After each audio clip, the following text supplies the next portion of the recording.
Welcome to the Coffee Conversation Show powered by the Emerging India Forum, TIF, and a tech partner, Prime Infotech Solution. Series is the Emerging Lawyer. Theme is Navigating the New Age Tech, Law, and Innovation.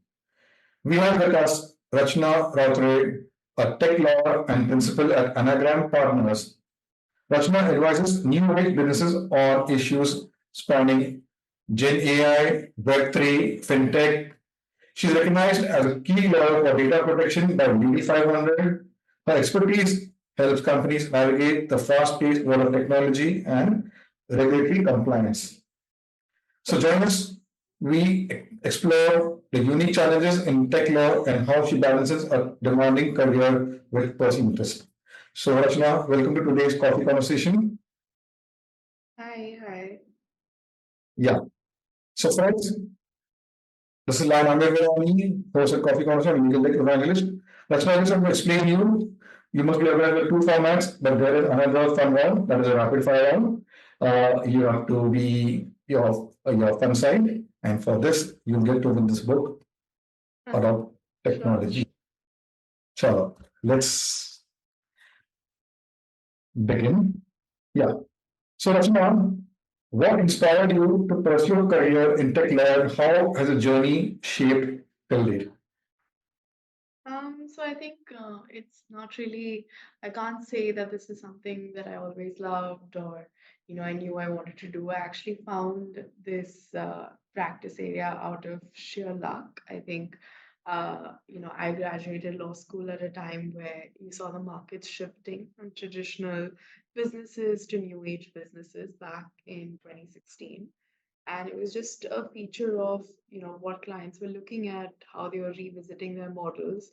And I think at a very young age I got exposed to these businesses even before the regulations came in, and it's just taken off since. So I suppose without my consent I ended up being a tech lawyer.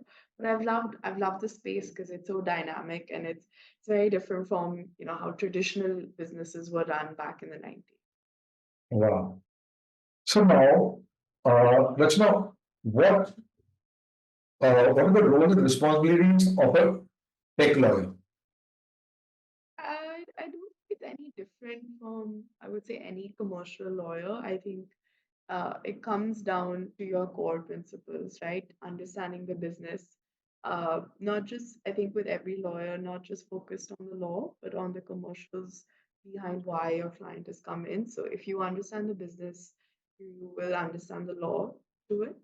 And I think more than that, just good client customer service. I don't think the tech universe is any different from any other business space apart from it being a lot fast paced than most other businesses. Wow. So now, Ratman, tech is evolving day by day. Generative AI, Web3, crypto. So many new things are coming in. So, what should a tech lawyer? How should a tech lawyer be prepared for these new technologies coming in, and how should be the compliances and legal aspects should be factored in? I think, I mean, it depends. If you're asking me about lawyers themselves and how they adapt to technology, then I think, we're at a stage where I think even in the Indian market, most Indian law firms have already adapted. They have their own in-house tools. They're very progressive in terms of what tools they'd like to use and deploy. Because as a lawyer, we're always looking at efficiency, right? Our models are based on billable hours, and ultimately the idea is to be able to maximize on those hours. So in terms of adaptability, I think lawyers are already out there. They have, contrary to popular opinion, lawyers are very taken to technology because we really like doing the thinking and we don't really like the mundane. And I think the immediate use for Gen AI has always been to reduce the mundane that we deal with every day. But with other newer technologies, I think as lawyers, we've moved from looking at it from, I would say, as an alien concept and more towards experimenting with it. I think a lot of newer, younger lawyers themselves hold crypto, trade in crypto. So for them to understand the business has come a long way. And I think it's an exciting time as lawyers to be able to advise on tech as well as use the tech that we advise on. Okay, very good. Now, what role do you think tech lawyers play in shaping the future of industries like media, gaming, and health tech? If only I could say the lawyers can shape this industry. I think we play a very, very small role in this. We're usually driven by the business, right? I think if you were to flip the script and say policymakers, then I think they have a larger role, or litigators where they support businesses, try and find a middle ground for their customers, for their revenue models. But I don't think uh, maybe controversial, but I don't think we play a very large role. I think we support the need of the hour. Okay, very good. Now, you're also playing a role for in data protection and privacy. So, what are the pressing issues faced by companies, and how do lawyers support them? I think the most immediate issue for every company is grappling with the idea of how much do they need to restructure, right? How much do they need to change their policies in terms of the data they deal with? Is it going to really even impact their business? Because there's a lot of noise being made about the new law, uh, but they really need to take a step back and assess, does it even impact their business? If it does, to what extent and what cost? And that is really driving the decision. From a legal perspective, I think we have had to go back to our drawing boards and relook at how we've advised clients on, what is it that they need to think about when they deal with data.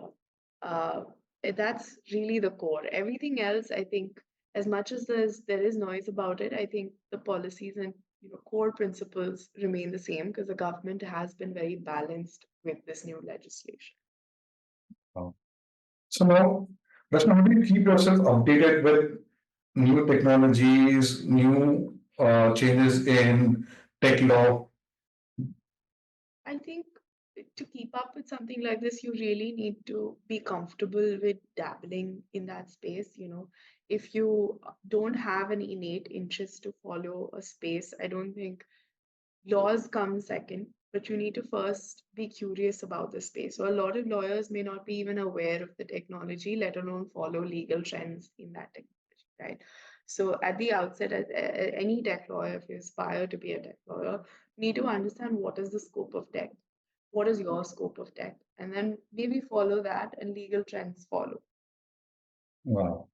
So, who do you follow or get inspired or as a mentor from the world of tech law in India and abroad? I don't actually. I think my social media is very, very restricted. Being a tech lawyer, I think I'm far more cognizant of my privacy. So I think my world from a social media space is extremely restricted, if at all, to immediate friends and family. And even that, I don't think my career allows me to look at it as much as most. Okay.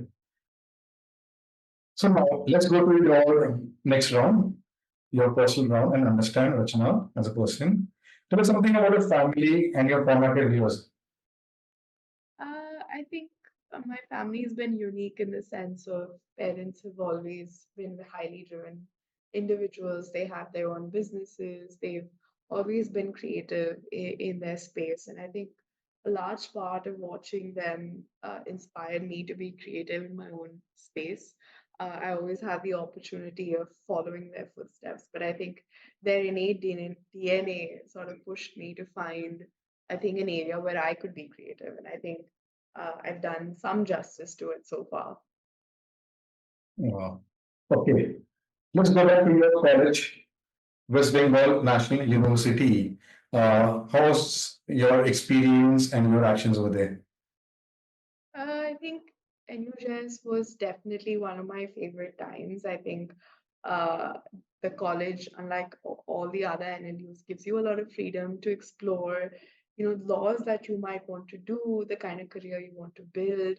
I think as professors, they were always there to support you in, the decisions you want to make, whether, you want to be driven in a particular academic field or you want to take a separate route.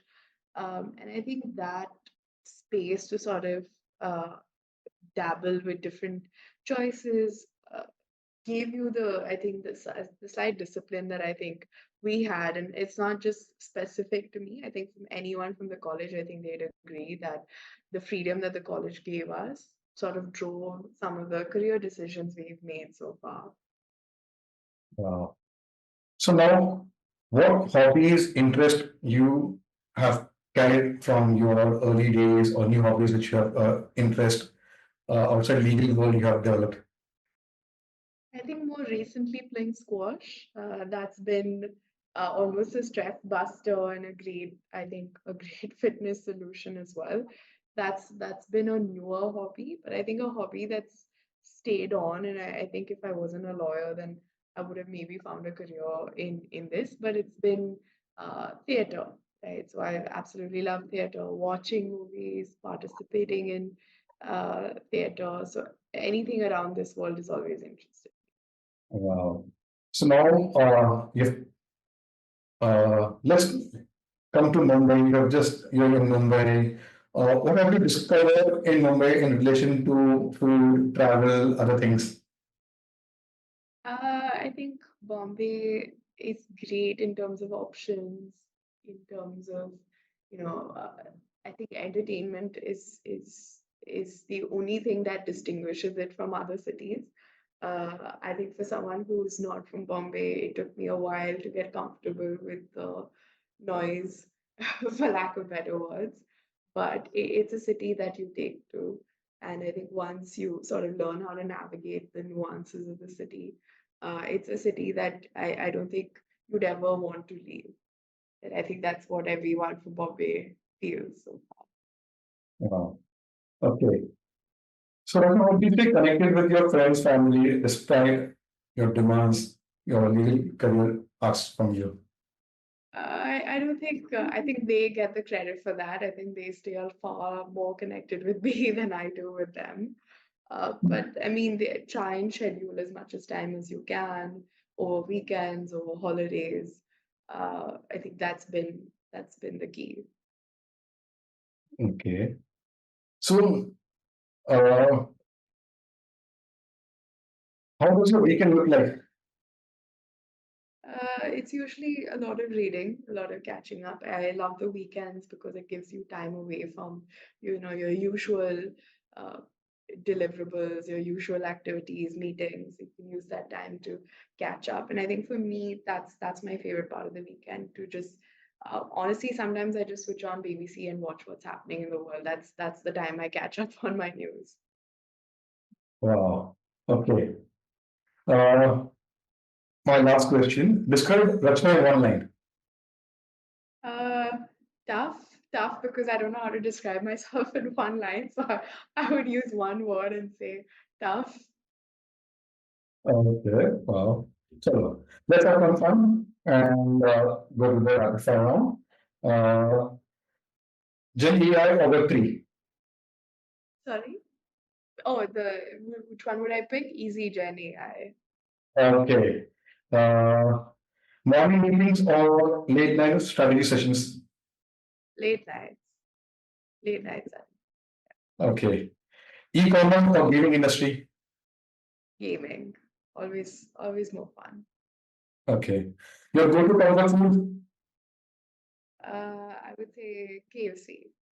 Best piece of advice you have received. Sorry. Best piece of advice you have received from someone. Just put your head down and work. Wow. Okay. Your coffee? Coffee. Okay. This is good. Yeah, I have mine as well.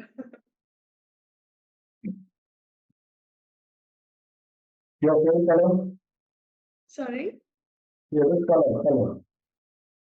Red. Okay. You are a morning person or night? Night. Night. Okay. So you did very well. And you did this well. Oh, thank you so much. 15 minutes. So it was a lovely conversation discussing your journey, how you entered in the space of becoming a tech lawyer, your journey, your interest, And we wish you more success becoming a partner very soon. So, friends, watch the episode. Female lawyers out there, you will inspire how Rachana has entered a world of tech law, which is evolving day by day. She keeps researching, understanding the businesses, the technologies, and helping them with the compliance, the data protection. So this is episode two. Go watch for. Do subscribe to our Coffee Conversation Show, which has over 250 plus episodes. If you want to be a coffee speaker, connect us on social media. Our team will connect with you. We meet with another speaker or a cup of coffee. So enjoy your day and happy Diwali in advance. Thank you. Thank you so much.